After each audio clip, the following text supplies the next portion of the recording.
Welcome to the Master The NEC Podcast, the ultimate destination for anyone passionate about the electrical trade. Whether you're a seasoned electrician, an eager apprentice, or just someone who wants to dive deep into the world of electrical work, you've come to the right place. Join your host, Paul Abernathy, a true authority in the industry with over 38 years of trade experience, as he electrifies your mind with in-depth discussions, expert tips, and valuable insights that will keep you ahead of the curve. Each episode, Paul will illuminate the complexities of the trade, decode the National Electrical Code, and share the latest industry trends, all while empowering you to take your electrical career to the next level. So, gear up, plug in, and get ready to supercharge your knowledge, because with the Master The NEC Podcast, the power is in your hands. Now get ready. Here is your host, Paul Abernathy.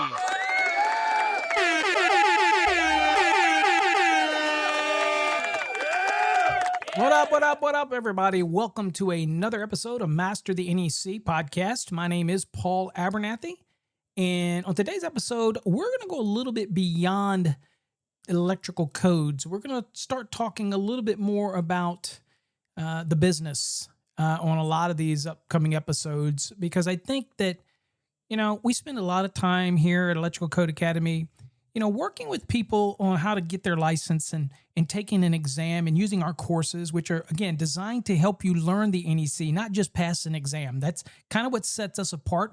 It's kind of what always has set us apart over others, is that we just don't teach you these things that you'll forget when you pass an exam. We kind of teach you the mentality approach to understanding the National Electrical Code. So that's why our courses are so intense. That's why we took a normal course and turned it into an exam prep rather than the other way around. So the course originally wasn't designed to be exam prep, but we've tailored it to be exam prep, redid a lot of it to be very specific to exam prep, and added a bunch of questions and competencies and all that. That's a stage where you're trying to become an electrician and you're trying to pass your exams. Well, we're going to be talking a little bit more today about something that typically stops more electricians from succeeding than competition ever could. And that is the fear of pricing. And whether you're a journeyman and you're going to be pricing jobs for an owner, or you're the owner and you're training your employees to price jobs, one of the biggest things that you always think about is, did I charge too much, or did I not charge enough? Did I leave money on the table? Things like that.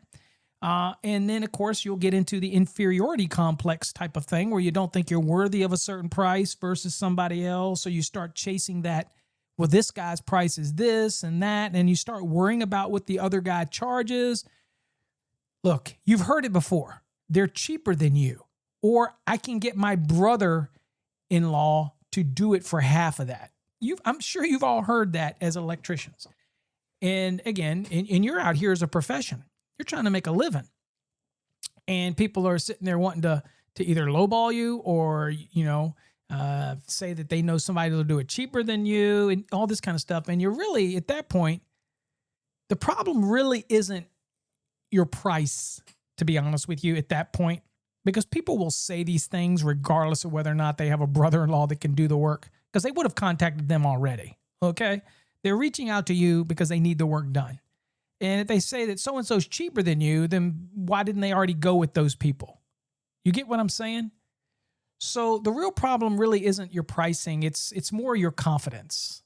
So today I'm going to show you how to charge what you're really worth, and how to sell your value instead of defending your rate, and how to walk into every quote knowing you're the professional, not that discount store. And that is big when it comes to being able to see your business grow, or to see you move from somebody that may be a follower into what's called a leader role at your company. Maybe you're a pricing person, maybe the ones that give quotes. Maybe you have to train your staff to be able to have these tough conversations. And I encourage you to listen to a previous podcast that we did about negotiating skills and overcoming conflict, because that is something that you're going to want to train your staff. But assuming you've trained your staff, now you as a company, you start worrying about price and whether I'm getting the jobs, or whether or not you're going to hear people say that you're overpriced and all that. We have to work on that confidence, okay? It's important. So we're going to break this up into some segments, and you can, of course, pause these at any time and come back to them as you need it. But we're going to talk in different segments. So segment one, we're going to talk about the mindset shift. Now, when I say mindset shift, let's start to think about this for a second. This starts with the toughest truth in business. If you don't believe it in your worth, no customer will believe in your worth either. So you've heard me say this all the time. People say this, and I love this. Back in the day, I had people, remember, if some of you may be around or been with me long enough through the years when I used to promote the company as the electrical guru. And I had the people on my cult forums and all these others that were just ragging me saying, oh, he thinks he's everything. That was marketing. It was confidence. But their inferiority complex caused them to get defensive. One, because they've never run a business. They've never owned a business. They've always worked for somebody else. They don't understand how to build marketing and how to build your worth in a community. That's what you do. And we create that. But the real thing is that if you don't believe in what your worth is, what your training is, what your skills are, then your customer will not either. And they don't even know you. And if you know yourself and you already have self-doubt, then you're already behind the 8 ball. Okay? So electricians will often undercharge because they see money through the lens of labor hours. Now, let me explain. I make $40 an hour, so I'll charge $50. But that $10 spread doesn't pay the insurance, the gas, the bookkeeping, the downtime, the profit, the overheads. Doesn't do it. But so many electricians look at it and say, okay, I'm charging it by labor hour, and you should not be thinking of it by labor hour. And this is where we have a lot of conflict with people online who post prices, and somebody will go, well, God, that's too much money. You're trying to gouge the customer. No, that is usually an inexperienced person that's only worked for labor for somebody. They've never had to worry about overcome burden, insurances, taxes, payroll. They never had to worry about any of that, but they're eager to say things online, and that's okay. You have to learn to turn the other cheek and say, look, I get it. Those people that make those comments never had to run the business, because if you run a business, there's more. Okay, there's way more than that. So the first mindset shift that you should be thinking, or you should be programming in your mind, is you're not selling your time, folks. You're selling knowledge, risk, and responsibility. Okay, so when you wire a service panel, for example, you're taking on liability. You're taking on safety. You're taking on code compliance. It's not just a 40-hour job. That's a professional service that you're getting paid for. You do not break that cost down by the hour. You break it down by the value, what you're giving. And that's how you explain it. It's not just a per hour charge. So let me give you a tip. Stop competing with the handyman. They don't carry your license, your insurance, or your responsibility. If somebody wants to hire a handyman and they want to lowball you, don't let it get you, because your price is your price because you're offering a professional service. You're not basing it on simple hour values. It's a tough one to get shifted, because if you go on every social media platform and you see somebody post a price of the work and they ask, is this too high? Somebody will come in and, well, I do it for this or I do it for that. That's because their burdens are different. Their responsibilities are different. You're always going to have a potential job where this company, let me give you a great example. My brother has very low overhead. It's just him. He's a very efficient electrician. His price is going to be different than another contractor's price. And he's happy with his price because he understands the burdens that he has to meet. He understands what his overhead is, and he's happy with it. So he doesn't care whether or not somebody came in cheaper or more. He's happy with it. Whereas the other company is going to look at it and say, what? That guy's going to do it for that? That's half of what I charge. He's got to make a decision at that point to go, yes, but you know what? My price is my price. This is my price. Are you going to get every job? No. But that's just a fact of life. But you have to start now, and we'll talk about more And I'm going to get into what's called the science of pricing, okay? This is some little stuff that I'm going to share with you. But in your mind, you got to think, I'm not competing against the handyman. I'm not competing against the brother-in-law. I'm not competing against the Johnny Do-All who probably doesn't have a license. I can't compete with them from that level. But what I can offer, and I make this very clear to a customer, I offer security. I offer protection. I have liability insurance. I have code compliance. I make sure that it's done right because I have the licenses and the training. That's what you're paying for. That's the first thought. And that's a mindset. So you have to get yourself in that mindset. I could tell you years ago, I was in this mindset. And when I sold something or I did something, I was like, well, that would equate to a steak. So gosh, how many courses do this or how many of this do I have to sell in order to be able to go out and eat that nice steak dinner? I stopped that years ago because it was terrible for me to keep looking at things that way. Now, when I was a contractor and I was doing a lot of contract work, I was very confident in my price and I kept my price. My price was my price. Now, is there occasions where I probably came in low after bidding some projects, and I used bidding estimating software, so I knew where I had to be. I knew what my burdens were. I had my safe value. Did I lose some bigger jobs?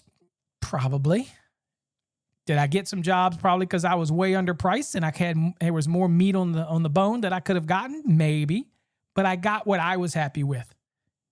And you just have to go with that mentality. But that's the mindset you have to start thinking. It's not a $40 an hour job. It's a professional service that you're providing. And that goes a long way with professionalism, carrying yourself, looking the part, investing in your equipment, looking the part, which we cover in another podcast. But dude, I just do not like the sloppy. I just don't. I just think we need to treat this as a profession and take pride in it. You've earned it.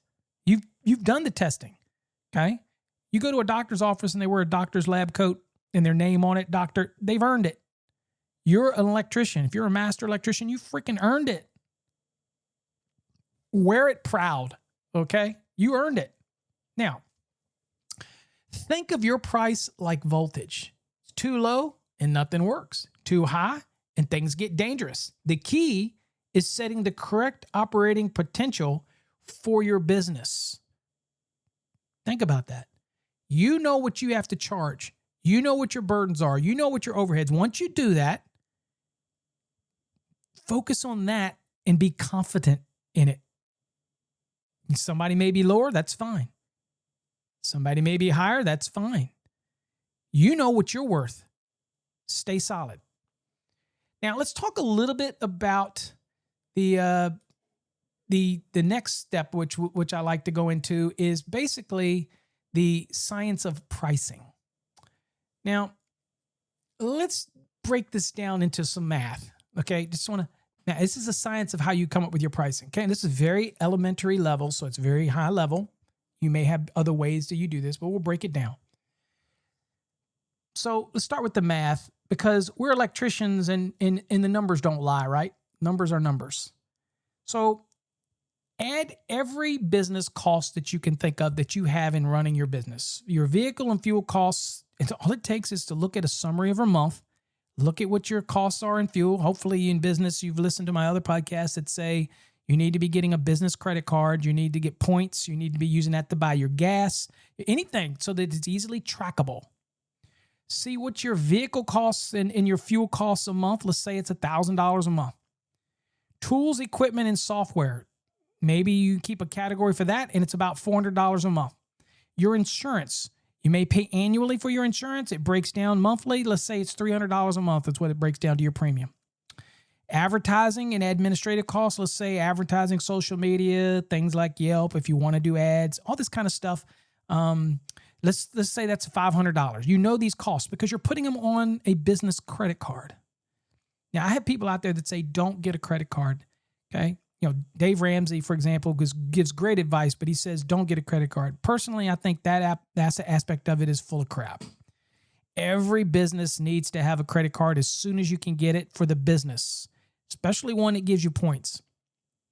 Okay. Use their money. You're going to pay it off at the end of every month, but use their money. Okay. to make these purchases and get your points, get your rewards money, things like that. It's free money. Okay, so advertising, say $500 a month. Your labor. Let's just say if you pay yourself $35 an hour and you work a 40-hour week, this is for you.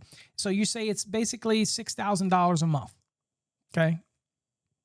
So let's just say $6,000 a month is your labor. And then your overhead, let's say a total of $8,200 a month. I'm just throwing spitball numbers out there, but it's maybe your labor cost, whatever the size of your company, it can change. But you'll have these values that you pay. Okay. And you want to recalculate this so that your rates will change a little bit. But we're just talking about the science of pricing. Okay. Okay. So these are these numbers. So if you only bill 120 paid hours per month because the rest is estimating, travel, and errands that you may run, so your hourly break even is $68.33 an hour, right? Now, anything under that, you're literally paying to work. You get me?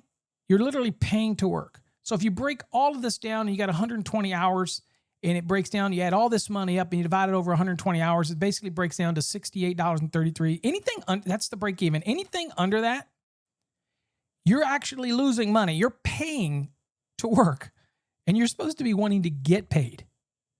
Okay? So let me stop right there. That right there tells you that in business, if your rates that you're setting are not going to allow you to make money, then you're not going to be in business very long. So this is taking all of my expenses and breaking it down, what I need to have an hour. Now, anything under that, again, you're actually paying to work. Now, let's add profit. 20% net profit target's a great margin to be at. So you want to set that. So your break even is 68.33, which is basically all those numbers we told divided by the total billable hours of 120. Then that gives me basically 68.33 times 1.2. That's going to be $82 an hour minimum. And that is adding in my 20% profit margin. So if someone says that's too high, remember, you're not too high. They're too uninformed. Profit isn't greed.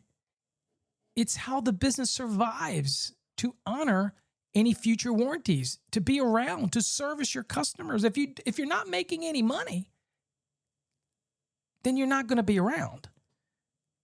And so it ensures value to the customer that you're going to be here. Nobody wants to work your ass off and then you end up not making any money. And a lot of people do that. I'll tell you another misconception that people have, and this is a business one. A lot of people say, and a lot of CPAs and all that say, in business, make sure you pay yourself first. That is not true. Now, when you get established and you're making good money and you have the ability to pay yourself, you should be paying yourself. But if you're early on into this, you may not have the money, but you have other expenses. I still have to pay all those burdens off every month. I have to pay my burdens. You pay them. You pay yourself last and you say, well, I've got to feed my family. Okay. That's why you have to sit back and say, what is my time worth? Because you should not sacrifice your burdens so that your business grows and pays its bills and keeps your creditors off your back. And you don't incur debt because you don't pay off this debt. Because, that's important about a credit card is you need to be paying it off every month. You do not need the revolving debt. You need to get that discipline that you're just using their money and you'll pay it off at the end. That way you can get the rewards, and that's the reward money. You follow me? Not everybody's going to have that kind of discipline. I get it. But you need to work towards that discipline. Okay? But just remember, profit isn't greed. It's how your business survives to honor its warranty and its commitments.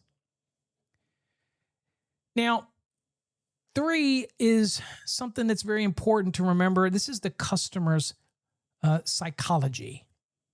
What do we mean? Well, let's talk about a customer's psychology because this is where confidence lives or it dies. And you've heard me talk about this in previous episodes where I want to have a win-win outcome with a customer, even if I have a customer that appears to be a little resistive or confrontational and you haven't done everything that you need to do in your soft skills to kind of mitigate that.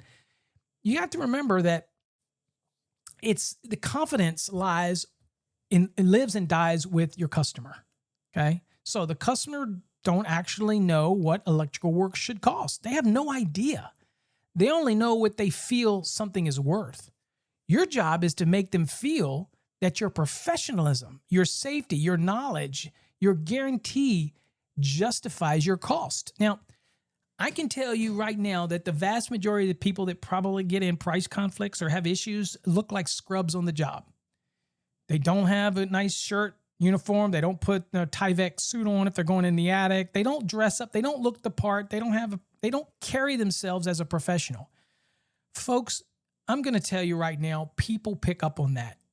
If you're just a scrub that's working out the back of your car, okay, then make it the cleanest car you got. Put lettering on it, put signs on it, whatever. I'm not going to tell you how to run your business, but at least you should be investing in your look. Look the part. Be professional. Talk professional. Don't cuss on a job. Don't smoke on a job. I don't care how bad of a chain smoker you are, you better learn. Just don't do it. Stay professional. Talk professional. Talk as little as possible, but talk direct and explain things clearly. Okay? Your job is to make them feel that you are professional, that you have this enhanced knowledge. This is why I always promote the CMECP program, because it takes master electricians and it takes their game to the next level, and it just builds and exudes confidence. And it gives you a marketability that's beyond compare. You have this confidence. Don't explain pricing. Explain protection. What does that mean? Or give summaries of what you've done. I've talked about that in other episodes. Give a summary of the work that you performed and how it benefits them. But look, instead of saying the panel replacement is $2,800, why don't you not? Yeah, that's cold. Yeah, I get it. Not everybody's, some are better than others, how they say things. And I get it's like the panel replacement's $2,800. That's it. How about you say this? This will bring your service up to today's NEC code standards. It's going to eliminate any potential fire risks and ensure that your home is safe for decades and for resale. And it's, in case you have a home inspection down the road and you try to sell it or something unforeseen happens, we know that you're protected now with the latest technology. However it is, for whatever situation you're doing. Maybe it's that old example I give about going out and you have a GFCI that just tripped, and there's another one upstream, and you have to locate it, and you feel uncomfortable because you're only there 20 minutes and you charge by the hour, and the customer's like, you were only here 20 minutes. But when I give them the summary, I'm going to say, you know what, let me give you a summary of what we did today. This is my price, and so here's the summary. We were able to track down that GFCI that was basically hidden. And so now you don't have to worry about this in the future. You know where to go, and you can reset it. And so you know that you do have 2 GFCIs. And so that gives you a little bit more knowledge of what's going on in your house. The good news is you do have GFCI. You do have that element of protection. So that's a great thing. That's a great thing that you have it, that type of scenario. And then, and if maybe you were there for 20, and maybe if you listen to my other podcasts, you may say, look, I'm going to offer them a free thermal inspection. For those that know, we have thermal cameras on our website. We teach you thermal imaging, the basics that you need. It's common sense. It's a way to do an add-on service, and it's a way to eat some time. If you're there and you handle something in 20 minutes or 10 minutes, but you're being paid by the hour, offer some additional services that may cause you to get some more work. Okay? Get all the return on investment. Get all the work you can. Now, they can choose to want to do something or not. That's up to them. But you offer it. They can decline it. That's fine. That's why we offer thermal imaging, and that's why we picked the one camera that I think is the best for any electrician out there. And that's the only one that we offer. Okay? We don't offer this fancy 4,000, 5,000 dudes. These things are like $179, and it is all you need. Trust me, it's all you need. But the point is, I explained it to them why that money was well spent. Okay? You're not selling a breaker. You're not selling a GFCI locator. You're selling them peace of mind. You're not selling snake oil. You're not misleading the customer. This is true facts stuff, but you become better at it. And again, the whole goal here is to educate them. And guess what? they're going to go out of their way to tell somebody else. They're going to go out of the way to do their ratings. And I'm going to tell you, I have a podcast out about how to ensure 5-star Google ratings, okay, reviews. Check out that podcast because there's a methodology for how you do it, and ensure that you're going to get that referral. And you can even set up a referral business with them. Great way to do it. And we talk about that in that episode. But the point is, you're selling peace of mind. You're a professional here. Okay. You ever heard them say about doctors' bedside manners?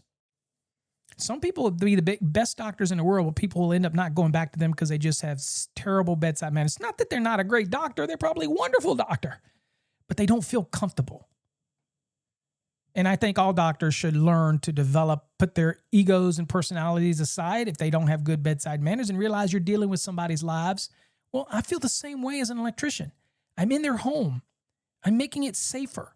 I'm doing these things that are legit. I'm not making this stuff up. This is legit stuff. I'm not selling snake oil. So at the end of the day, you explain it. So you're not selling a product. You're selling a peace of mind. Now, confidence is in your value removes the need to defend your price. If you're very confident in your approach and how you tell them and how you explain it, how you summarize something and you practice it, as every electrician should, as every owner should make sure that at least once a month they get with all of their employees and have maybe a pizza party. I think it's a big morale thing. Get together and do some role playing. It really is going to come out and pay dividends. I tell you, I wish more contractors would do these type of things. Anyway, when you focus on the outcomes, the price becomes secondary. And at the end of the day, they don't bitch about the price and everything becomes good. And you really meet what you need to meet in order to be successful. Now, the next thing I'll talk about is what I talked about is handling pushback. Real world scripting. And I'm a big believer, and I do this when I consult with contractors and they call me in and I maybe do maybe an hour or two of code updates or code training. And then they ask me if I would do kind of an hour of role play or situational things to overcome sales and objective things. And then one of the things is role play, and it's handling pushbacks. For example, let's do a little example of this, because you know what? You will always get some form of pushback in some way. So what about a customer that you give them their price up front? And I encourage you to go listen to that episode where I talk about overcoming objections and things like that, or negotiating. And it says, you get a customer to say, wow, that's more than I expected, right? Then you say, I understand. So we're showing that empathy here. I understand. I may not be the cheapest, but I am one who's going to make sure that it is done right, inspected right, and safe for your home. That's my focus. Okay. It's like, so that's the real goal here. Pricing of products, pricing of components is really nominal. We're all the same. It's my approach is I think that's what you're paying for. And that's how you explain it. And that diffuses it right away. And there's a way you can do it. And there's a way you can use a pausing technique, silence techniques, the 5 deep swallow technique that I talk about in negotiating skills. It helps slow the tone, your delivery, your demeanor. It's all stuff that can be trained. It really can. They're all part of soft skills. And any employee can be trained to do this. They just got to be willing to do that. Now, what about a customer that says, I got another quote for $400 less? Guess how I handle this? Here's how I handle this. I go, that's great. And I'm sure they'll do good work. Just make sure they're licensed, insured, and pull the proper permits where necessary. If they are, we're probably not that far apart. And then you pause, folks. You use the power of silence, right? Why is that important? And why is this tactic a way I said that at the end? I'm sure they are. And if they are all those things, then we're probably not that far apart. So when they say $400 less, they now either have to go back to that original one and say, hey, are you insured? Are you this? Are you going to pull a permit? They're going to get something that may say to you that, wait a minute. The customer will go, wait a minute, this guy explained it clearly to me. He's licensed, insured. He's going to pull proper permits if necessary. Everything that's necessary. And again, this is not written in stone. I mean, you can change your approach depending on what the situation is. Then the customer, you pause. And why this response disarms the cheaper quote instantly. Why? Because you position you as the professional. And you did not down them. You did not talk dirty about them. You did not say anything negative about them. You said, that's great. And they'll probably do a good job for you. But just make sure they're licensed, insured, and they pull the proper permits when necessary. And, in my case, I am a certified master electrical code professional. So I'm going to make sure that everything is up to code to the highest standards. That's just part of my integrity clause. And so, and then you go, look, if they are all those things, then we're probably not that far apart. So that's going to diffuse it, and that's going to take that cheaper quote, and 9 times out of 10, they're going to go, well, we'll go with you. You know what I'm saying? So the tip here is professionalism is quiet confidence. It's not defensive noise. It's not defensive rhetoric. It's not saying, well, they don't have this, they don't have that. It's being very confident in what you put forward. And that is one of the biggest selling points with the CMECP, is that you know that your competition probably is not that. They are not. So anyway, so I should probably make an announcement too for the CMECPs out there. We will be having a CMECP engraved metal card that is going to be available in 2026. So if you're a CMECP and you listen to this and you want to get your card, it'll have your license number on it, your information on it, and all this kind of stuff, and it will be sent. It will be generated and sent to you. But I'll have a podcast or probably even a video on that for all you CMECPs out there. So if you're an electrical contractor out there or electrician, you're a master electrician, and you want to become a CMECP, check out our website, cmecp.org, and you can see what it takes to be a CMECP. And use that as one of your selling quivers in your arsenal. Remember, you're the electrician. You're the professional. You spent years learning safety, code, and your craft. You're not begging for the work. You're offering expertise. Remember that. All right. Next one we'll talk about is marketing that justifies your price. And that's going to be, again, probably tailoring in that CMECP, what stands out amongst the crowd, those type of things. How do you stick out amongst everybody else? How do you do that? How do you market that properly? That can be a very big benefit when it comes to Google and Yelp and Bing and how you do your website or how you do things. How do you present yourself? There's an element of confidence. Now, cockiness is confidence, but it's how you deliver it, because you can come across as overly cocky and arrogant, and it doesn't matter how skilled you are, you could piss somebody off. But there's a way to do it and still talk face to face, not look down on them, not be arrogant, be a very open conversation, humiliate, not humiliate, wrong word. I don't want to say humiliate them. Humble yourself while staying humble within them. Humiliate. I love it. And be able to do it a certain way.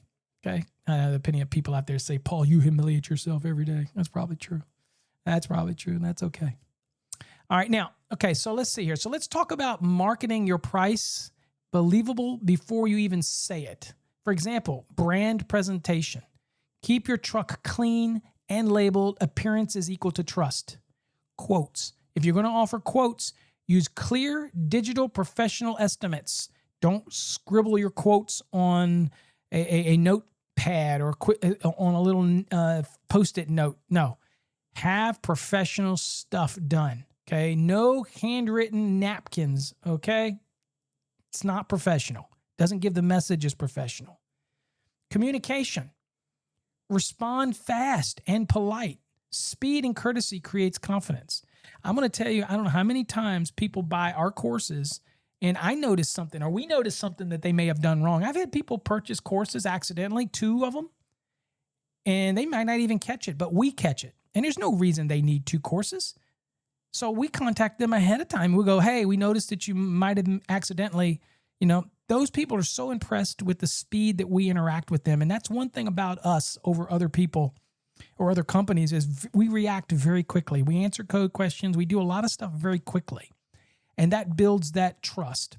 Same in the electrical. When I was a contractor, I did not let things, my brother's bad about this because he doesn't need the work. He's busy all the time already. But he's out there, so he gets the calls and he doesn't respond to them right away. But that's okay, because half the time he doesn't even want the business. You are not like that. You and me are not like, I want the business. That's the reason I'm out there. Okay? You're hungry. He's not hungry. You're hungry. You want every business. Your return on investment is high. Okay? I want to get it. So I think that you need to respond very quickly to calls, to requests. Be very polite. Be very professional. Don't be afraid. If you're not a people person, you're thinking, I don't like talking to people. Well, you're going to have a tough time being an owner, because you're going to have to communicate. Now, you might succeed and make enough, but you're never going to excel to the level that you want to be at or you'd like to be at. Maybe you just are happy with one or two and, this and that, and barely making enough, happy. I don't need to say nothing to nobody, right?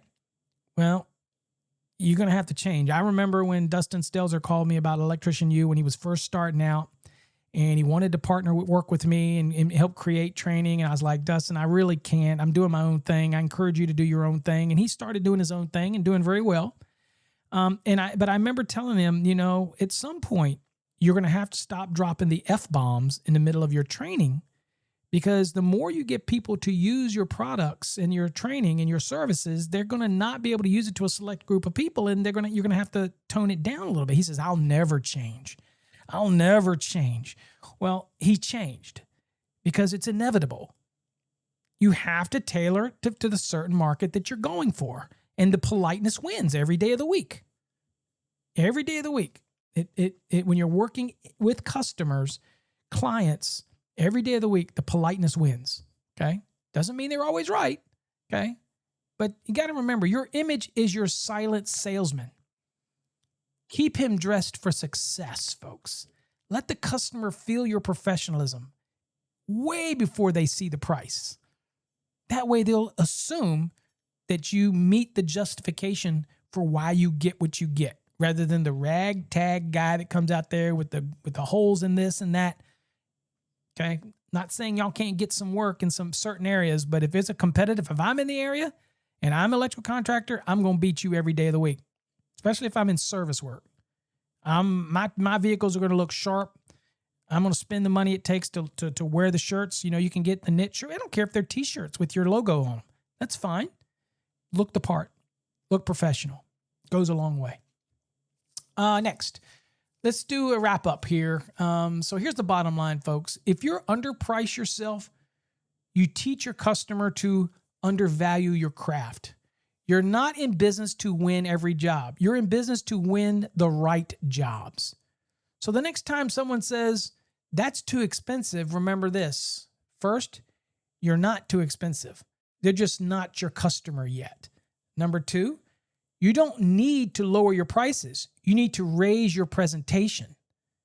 You need to raise your delivery, because you're worth it. Why? Because you've gone through the steps to understand what your pricing needs to be. You're worth it. And three, you don't need everyone to say yes. You just need enough of the right people to say yes. You understand? Confidence isn't arrogance. It's knowledge your worth and standing firm on it. That's what separates the hobbyist from a professional, folks. I'm just saying. That is the key. So you're already skilled. You have the knowledge. Listen to my podcasts. Listen to our episodes on negotiating skills, how to get through a real conflict issue. Understand that soft skills need to be taught to your employees as well as yourself. All these type of things. And you know what? Some of these things are a lot easier said than done, but you have to take a step back and look at your processes and say, I need to make a change. It's for the business. It's for the growth. Those type of things. But those are different things to think about, folks. Hopefully you got something out of this episode, if anything. Thanks for listening to the podcast. Hopefully share it with other people.